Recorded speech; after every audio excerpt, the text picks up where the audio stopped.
Salut à tous, bonsoir. Oh là là, ce timing. Et le son est prêt. Tout est prêt. Pas mal, hein. C'est rare, c'est suffisamment rare pour être noté. Oh, putain. Bon, il est quand même stylé le Ginga, absolument. Le Yokozuka P1Y Ginga, l'avion de ce soir. Je pense pas que ce soit un avion très connu, parce qu'il a eu une carrière opérationnelle extrêmement courte. Il est arrivé dans une période assez cataclysmique pour la marine japonaise, et le Japon en général. Et c'est vrai que... Oh là là, Fitri qui fait péter encore des subs. Oh là là, et ça va aller dans ma boîte à subs, ça, attendez. Ça va aller dans ma boîte à subs. Merde, où j'ai mis mon crayon? J'ai perdu mon crayon!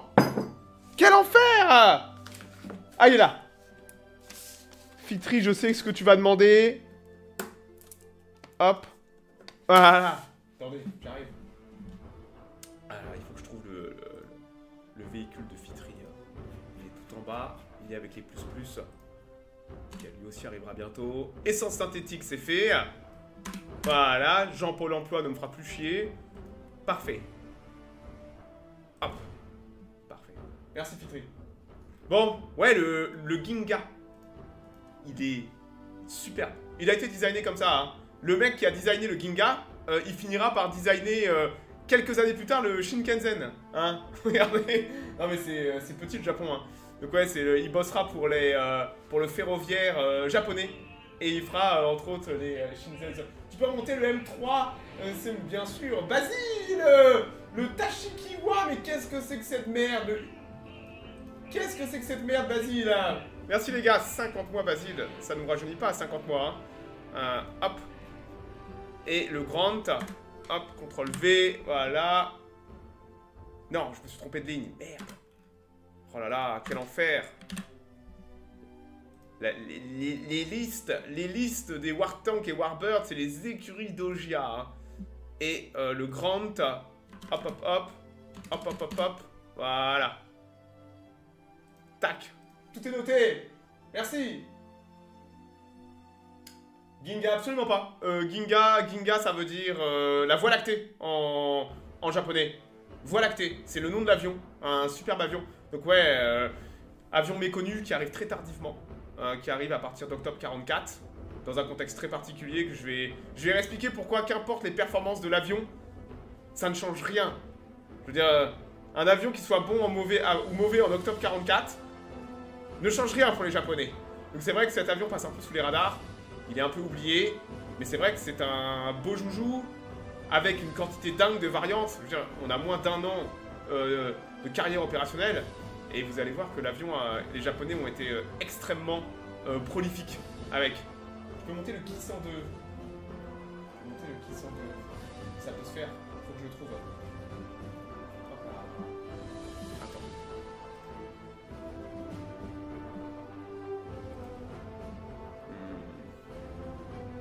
Hop, hop. Voilà. Hop. Voilà. C'est bon. C'est noté.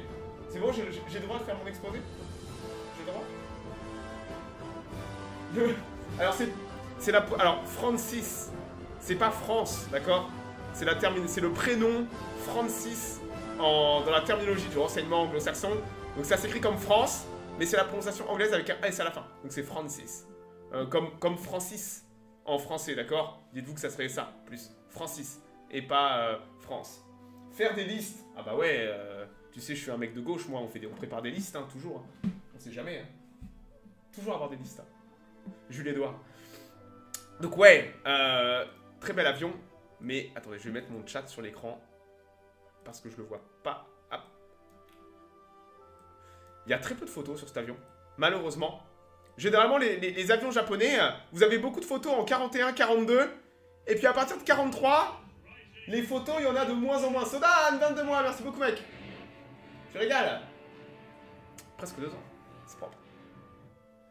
Et à partir de 43, 44, vous avez de moins en moins de photos. Et c'est vrai que bah, cet avion, pourtant ils en ont fait un paquet. Hein. Ils en ont fait plus de 1000. C'est énorme. Ils en ont fait vraiment... Ça montre que l'aviation, l'industrie japonaise est encore prolifique.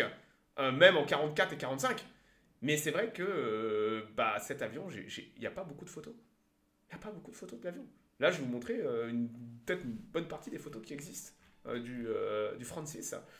Donc il faut qu'on parle d'un autre avion pour comprendre d'où vient ce curieux bimoteur. Parce que c'est vrai que c'est un bel avion. 3 membres d'équipage, vous pouvez vous en douter, c'est un bimoteur léger, rapide de bombardement. On voit multirôle. Et il n'est pas sorti de nulle part. C'est un avion de la marine, donc l'armée de terre ne touchera jamais à cet avion. C'est un avion de la marine, c'est un programme de la marine, et il sera opéré par la marine dans la dernière année de guerre. Donc il faut qu'on parle d'un autre avion, il faut qu'on parle du Betty. Le Betty, j'ai fait un Warbird dessus, allez voir le Warbird. C'est sûrement un des avions de bombardement les plus emblématiques de la marine japonaise. Ça fait tout ça. Ça fait bombardier en piqué, bombardier torpilleur, c'est l'âge d'or, le Betty. Le Betty va un peu avec l'âge d'or du Japon en 42. Ça allait torpiller. Voilà, c'était. Les équipages étaient exceptionnellement bons aussi, du Betty. Et c'est vrai qu'on avait ce combo incroyable en 42-43, jusqu'à 43, avec le Betty. On le sait. Le Betty n'était pas aussi parfait que ça. Les Japonais ont beaucoup sacrifié pour avoir de la performance offensive avec le Betty. Et les pilotes japonais, les équipages japonais vont payer un prix très fort dû à ses faiblesses. Entre autres au niveau protection et tout ça, les Betty plus tardifs. Parce qu'il y aura des Betty jusqu'à la fin de la guerre. Malgré que l'avion dont on va parler ce soir est son remplacement, théoriquement. Et on a notre Betty qui devient poussif en 43-44. Et l'armée en 43, la marine, va lancer un programme officiel de remplacement du Betty. Tout en continuant à améliorer sans cesse les Betty existants. Et vous pouvez vous en douter, notre avion de ce soir, le P1Y, le Ginga, qui va voler pour la première fois en août 43, et le remplace. Et techniquement, administrativement, le remplaçant du Betty. Dans les faits, il ne remplacera jamais le Betty. Vous aurez des Ginga et des Betty qui opéreront ensemble parce que les Japonais de toute façon étaient à court d'avion et il s'avère que le Betty continuait à faire le boulot même en version tardive. C'est un avion à problème au début. Non, c'est un avion à problème tout court.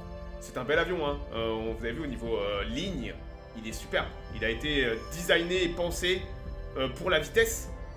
C'est un très bel avion. Mais il y a des problèmes. Un des problèmes, c'est que le Betty était un peu le Junker 88 des Japonais. C'était une bonne à tout faire. Et la marine impériale, en 43, quand elle va faire le cahier des charges, elle va demander à ce que le Ginga reprenne toutes les missions du Betty. Et le problème du Betty, c'est qu'il faisait bombardier torpilleur, bombardier en piqué, bombardement horizontal, avec de l'optionnel pour du transport. C'était vraiment une bonne à tout faire. Et chez Yokozuka, on va un peu se casser les dents sur ça. Et on va compacter l'avion de façon agressive. Et l'avion va avoir, pendant toute sa carrière, sa courte carrière, aura énormément de problèmes. On va lui mettre un nouveau moteur, le Homare. Alors le Homare, vous le connaissez, c'est celui qu'on a déjà parlé. C'est celui qu'on mettra dans le Ki 84, dans toute la famille des N1K. Donc c'est un moteur puissant, mais les Japonais n'en auront jamais assez. Et ils avaient aussi des problèmes de fiabilité, simplement la qualité du moteur. Et les Japonais auront tellement de problèmes avec le Homare et un manque de disponibilité que le Ginga, vous avez deux grandes familles du Ginga. Vous avez le Ginga sur Homare et vous aurez plus tard le Ginga sur les versions tardives du Ginga. Ils mettront le Kasai. Et le Kasai, on le retrouve sur les versions tardives du Betty. Donc en fait, en fin de guerre, le Betty et le Ginga, donc son remplaçant, ils ont les mêmes moteurs. Voilà.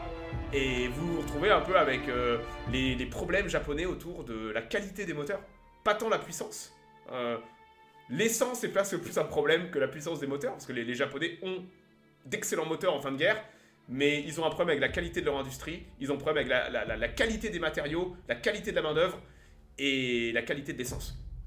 Et c'est vrai que ça va jouer des tours à certains modèles d'avions comme le Ginga, qui ne sont pas vus comme étant prioritaires par rapport à d'autres chasseurs. Donc l'avion va voler en août 43 et l'avion a des problèmes. L'avion est techniquement trop compliqué à cause de toutes les opérations multirôles qu'on lui demande. En 43, Il n'y a plus d'attaque à la torpille comme à l'heure de gloire au début 42. Il n'y a même plus les équipages pour faire ça. Tous les équipages exceptionnels qu'avait la marine impériale, ils sont tous morts en 42 et 43. Donc mais la marine va quand même demander à ce que le Ginga puisse faire des attaques à la torpille. J'ai pas trouvé nulle part une photo avec un Ginga avec une torpille. Ni même avec des bombes. Alors il a ça sous ta bombe. Mais normalement, il devrait y avoir les torpilles. Pas une fois. L'avion est équipé de torpilles. Parce que les Japonais ne font plus ça en 43 et encore moins en 44 et 45. Il y a bien des attaques à la torpille, mais elles sont avec d'autres avions mieux adaptés.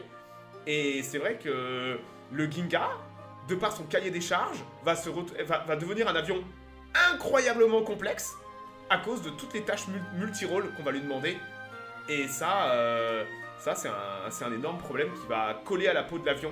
La complexité de l'avion, sa logistique, c'est pas ce que les Japonais ont besoin en 44-45, vous voyez? Un peu le bordel. Donc ouais, le Ginga, dès le début, il a des problèmes avec ses blocs moteurs, les Homare. Les Homare ont des problèmes, les Japonais vont résoudre les problèmes du Homare. Mais il va falloir presque plus d'1 an pour résoudre les problèmes de l'avion. On est en août 43.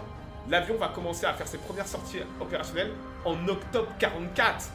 Peut-être que certains, vous n'êtes pas familier avec la guerre du Pacifique.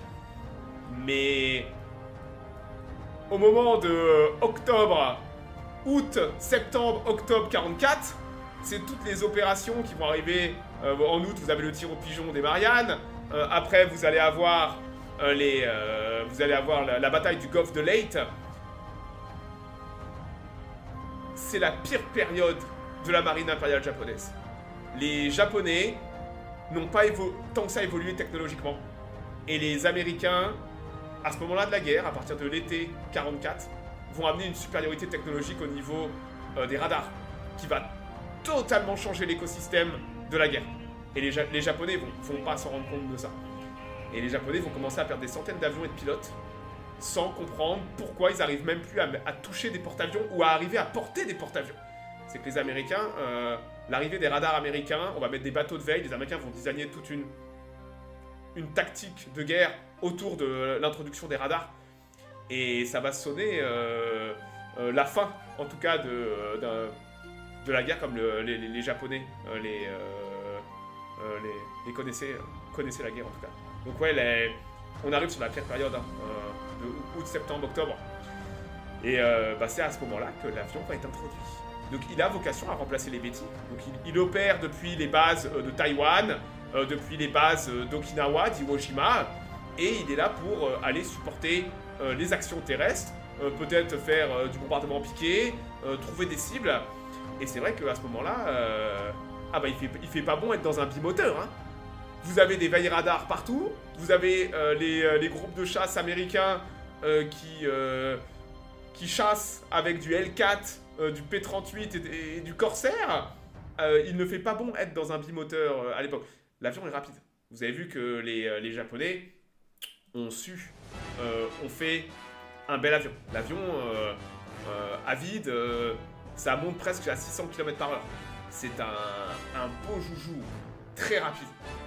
Et ouais, ça suffit pas, quoi. Ça suffit pas, malheureusement. Et rappelez-vous, ils vont en faire 1000. Hein. Ils vont en faire 1000 en quelques mois. Hein. Donc malgré la complexité de l'avion, ils vont quand même trouver les blocs moteurs pour les faire. Ils en faisaient tellement qu'ils n'avaient pas assez de Homare, donc ils passeront sur le Kasai. Et cet avion, mine de rien, comme je dis, il est extrêmement moderne en termes de multirôle, mais on va aussi l'équiper. Regardez, à l'avant, ça c'est un radar H6. S'il n'est pas fait, possible de le rajouter. Je sais pas comment le faire. J'ai 15 pages de texte, mais je sais pas comment faire ça en 45 minutes. C'est trop compliqué, j'aimerais le faire sans rentrer dans le détail. Mais il n'est pas facile à... Je sais pas comment faire. C'est... Donc ouais, ce que vous avez là, c'est un type 3. C'est un type 3 coups, on l'appelle H6. C'est un des premiers radars japonais de chasse marine. c'est un radar de reconnaissance navale. Donc c'est pour repérer les bateaux. Et les Japonais vont commencer à introduire ça, entre autres sur leur Ginga, mais aussi sur leur Betty. Et c'est vrai que vous avez parfois ces petites photos avec des antennes, donc c'est rien d'autre que des regardez, donc ça c'est à l'avant, vous avez ça. Et regardez là, les antennes sur les flancs. Alors c'est pas forcément un Ginga que je vous montre là, mais vous avez ces petites antennes, parfois horizontales, parfois verticales. Donc ça c'est le radar H6. Quand vous voyez un bombardier avec ça, bah, ça veut simplement dire que c'est un avion, c'est un chasseur de bateau, hein, tout simplement. Regardez la bête. Donc là vous avez un soldat américain sur une épave. Qu'est-ce qu'on nous dit Philippines, à Luzon, en février 1945. Et là, donc ça c'est un Betty sûrement. Hein. Ça c'est pas un Ginga. Le Ginga n'a pas de fenêtre de tir comme ça. Et hop là. Il y a 5 minutes, non, il y a 30 secondes. Twitch, c'est environ, Twitch c'est 5 secondes. Et YouTube c'est plus de 30 secondes. Twitch est plus confortable et plus pratique que YouTube. Et regardez derrière le soldat américain. Hop là. Regardez derrière le soldat américain.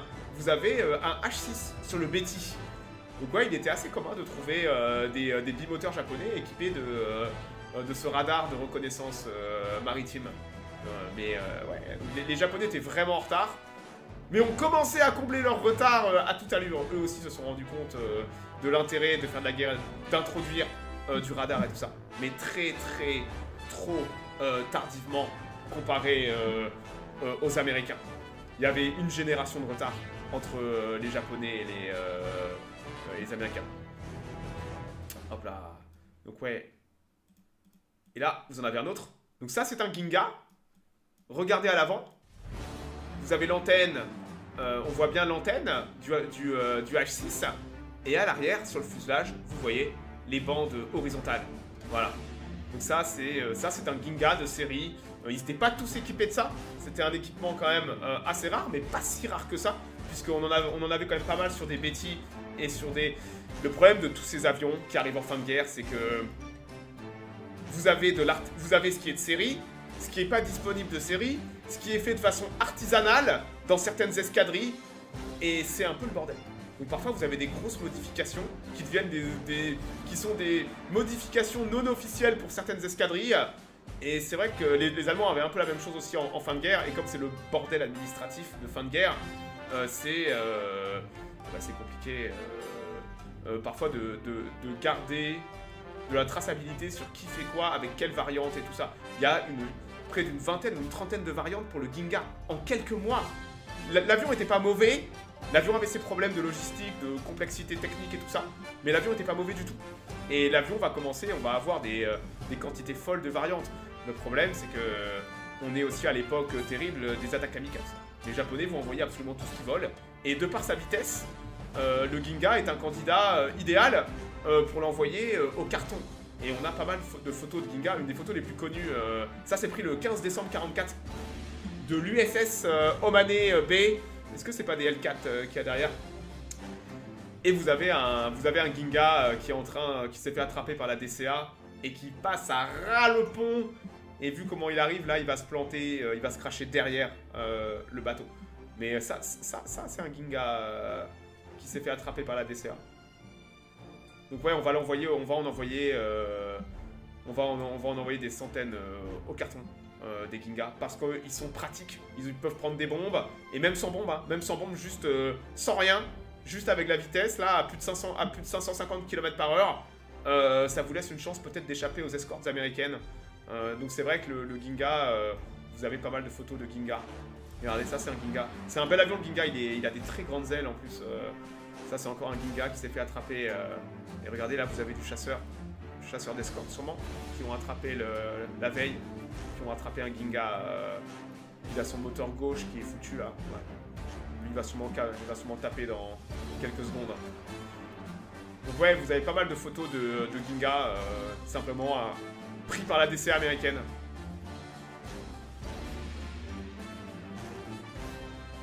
La moustache du quinquin. Oh là là. C'est pas trop le sujet. T'embête pas. Déjà, un vu c'est cool sur YouTube, un vu.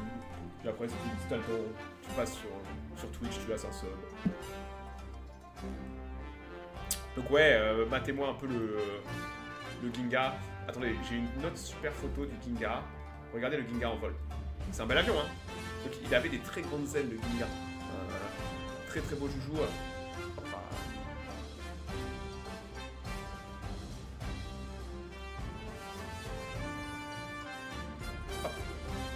Belle bête, hein. Eh ben, Dizrak, tu vas sur YouTube et t'arrêtes de te plaindre. C'est pourquoi tu crois que je fais du multiplateforme.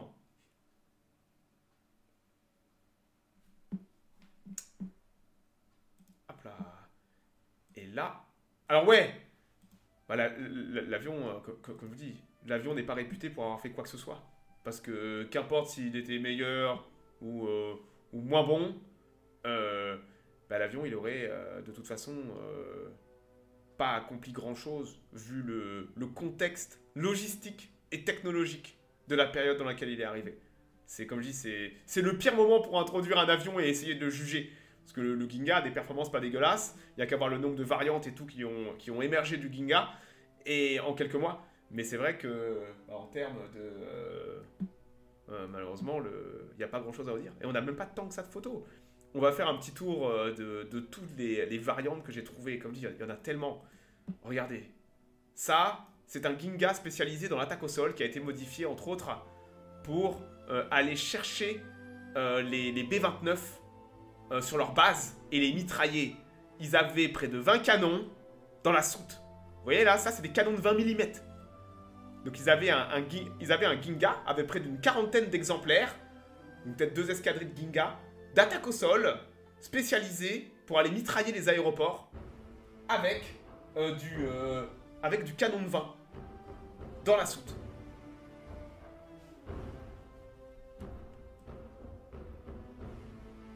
Pas mal.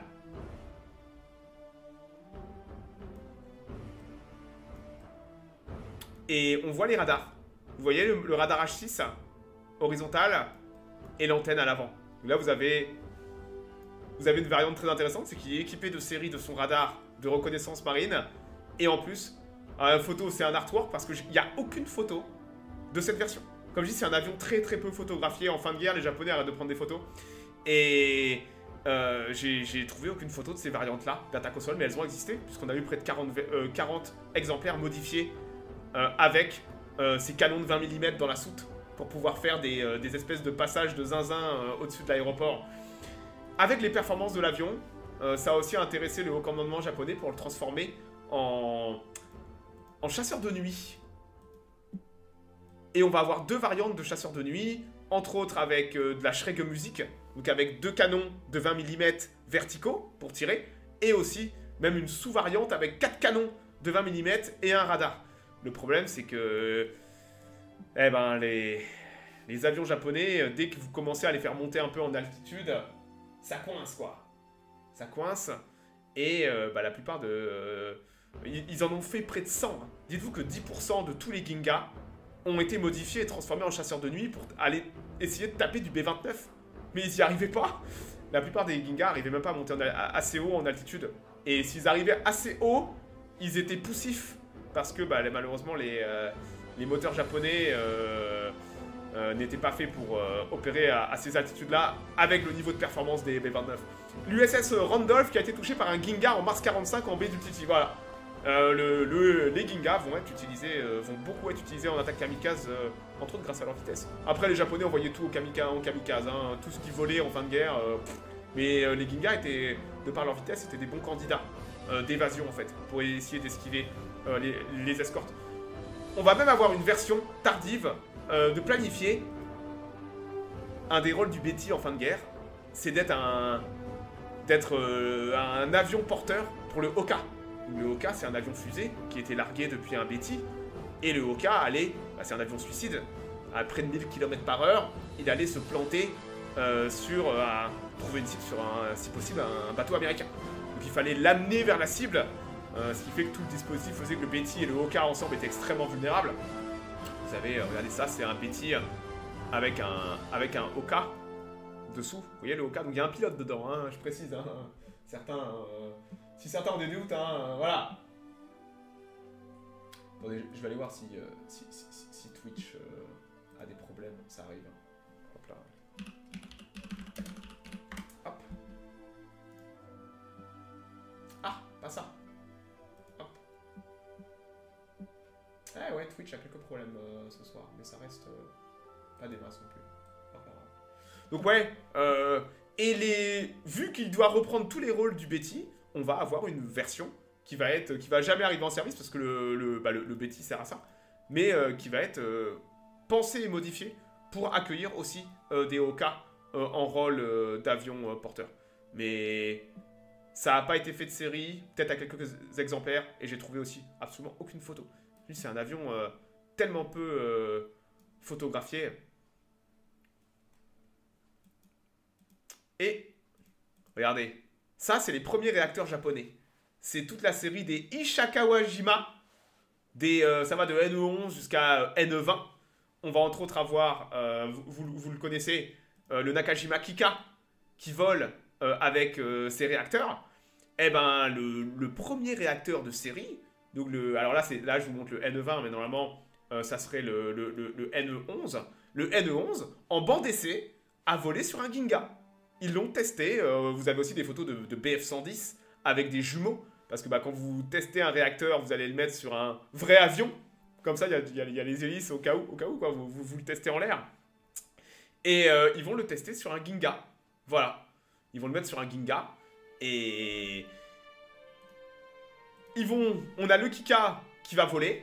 Et les Japonais avaient été très bien avancés en août 45 pour transformer le Ginga en premier bombardier à réaction avec le même réacteur que le Kika, avec le NE20. Voilà.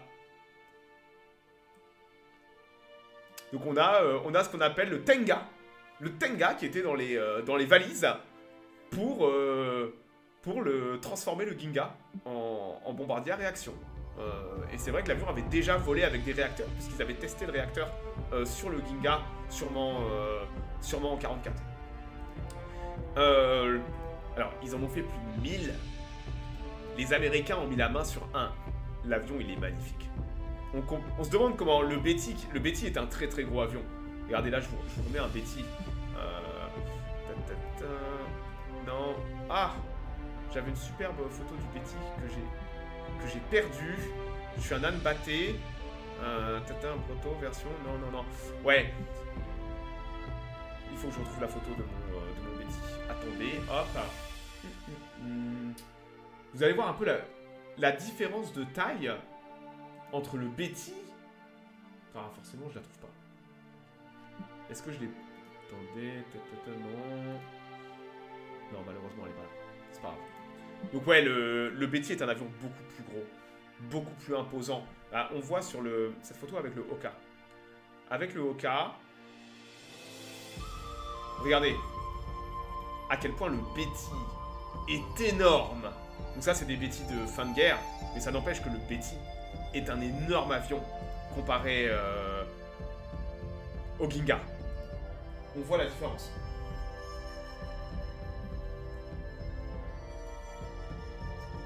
Et c'est vrai que là, on voit bien avec un exemplaire capturé par les Américains du Ginga.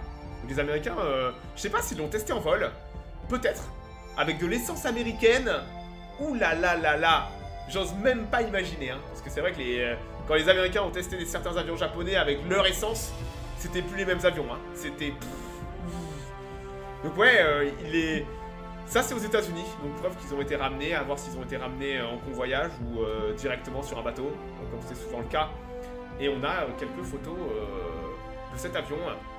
L'ont-ils toujours en leur possession? Figure-toi que oui. Je pense que cet exemplaire, qui est le seul exemplaire du Ginga qui a survécu à la guerre, il est aujourd'hui, et on le sait, au Musée National de l'Espace, en attente de rénovation. Il n'y a que des photos du fuselage, celle-là, qu'on connaît, mais on sait que les ailes et tout le reste sont là. Donc le Ginga, on a un Ginga qui a survécu en globalement bon état. Donc on a un Ginga, malheureusement il n'est pas restauré ni exposé, mais il a survécu le Ginga. Il a survécu.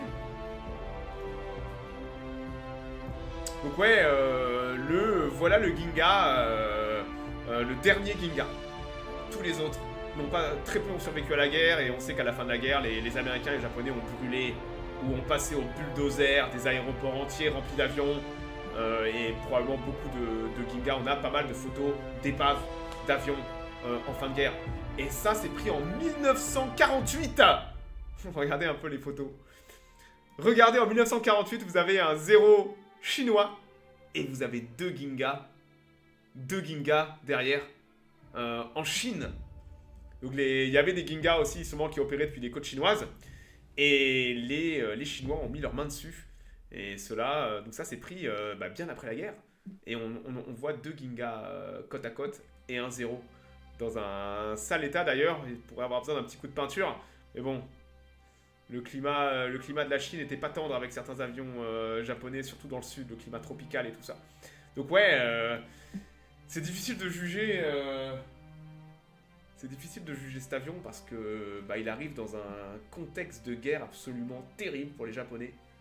Mais les performances sont là. C'est un avion compliqué à entretenir, difficile à entretenir, ce qui casse un peu avec ce que les Japonais parfois amenaient sur le terrain. Et ça peut s'expliquer par le fait qu'on lui a... C'est un super avion multirôle. Il n'y a qu'à voir le nombre de sous-variantes qui sont apparues. Mais l'avion... Ils ont fait beaucoup de sacrifices.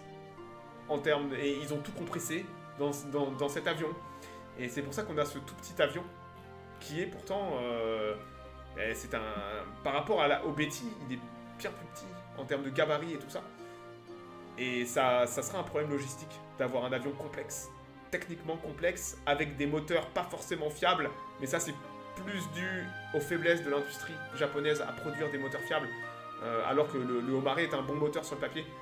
Mais en 45, si vous avez un moteur sur 4 qui sort qui est défectueux, en escadrille vous allez vous retrouver avec des mauvais moteurs sur des avions. Et c'est ce qui expliquera que les Japonais basculeront sur le Sakai, qui est un moteur plus fiable et en plus grand nombre, mais qui est le même moteur que les Betty version tardive. Voilà.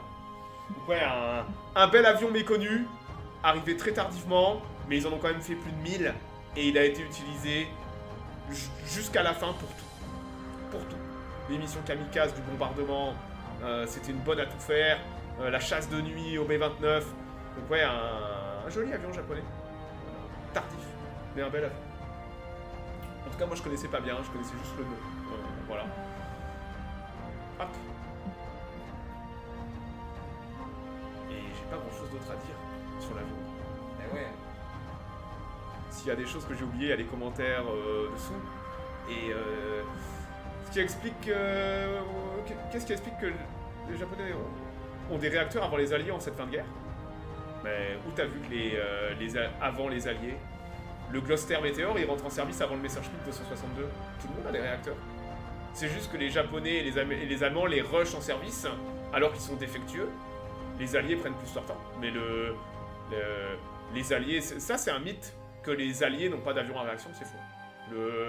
J'ai fait un Warbird sur le Gloster Meteor pour expliquer justement que les Alliés sont pas en retard, loin de là.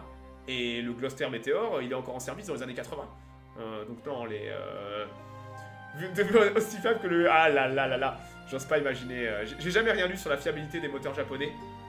Des réacteurs japonais, mais j'ose pas trop imaginer, vu les problèmes qu'ils avaient. Ouais. Le problème des turbines, c'est que il vous faut des matériaux stratégiques pour pouvoir encaisser les contraintes thermodynamiques provoquées par le réacteur. Et les Japonais, les Allemands n'ont pas ça en fait. Voilà. Ont de la mauvaise qualité, des designs et des matériaux design. Absolument. C'est très très difficile de juger les avions japonais de fin de guerre parce que entre l'essence, entre les problèmes d'industrie, entre le fait qu'il n'y ait plus de pilotes et la supériorité démentielle des Alliés au niveau technologique et logistique, c'est difficile de juger, de trouver des bons avions. Pourtant, il y a des bons avions, hein. On sait que tous les N1K2, les Ki-84, il y a des avions exceptionnels côté japonais, mais c'est difficile en fait de les juger à leur juste valeur parce que le contexte fait que, comme je dis, qu'importe ce que vous mettez comme avion, ça change rien. Ça change rien. Voilà. Bon écoutez, je m'arrête là. Tout à l'heure, 21h30, j'irai continuer mon run avec 30 000. J'ai fait les petites modifications pour récupérer les petits problèmes de save de la dernière fois. Normalement, c'est bon. Et voilà, demain, on aura une foire aux livres en soirée. Et en début d'après-midi, soit je ferai du Command Ops, soit je continuerai mon petit run découverte sur Bridgeway. Super petit jeu indé. Et sinon, je m'arrête là. Et ouais, peut-être à tout à l'heure. Et sinon, passez une bonne semaine. Et je vous dis à ciao, ciao, c'est tout.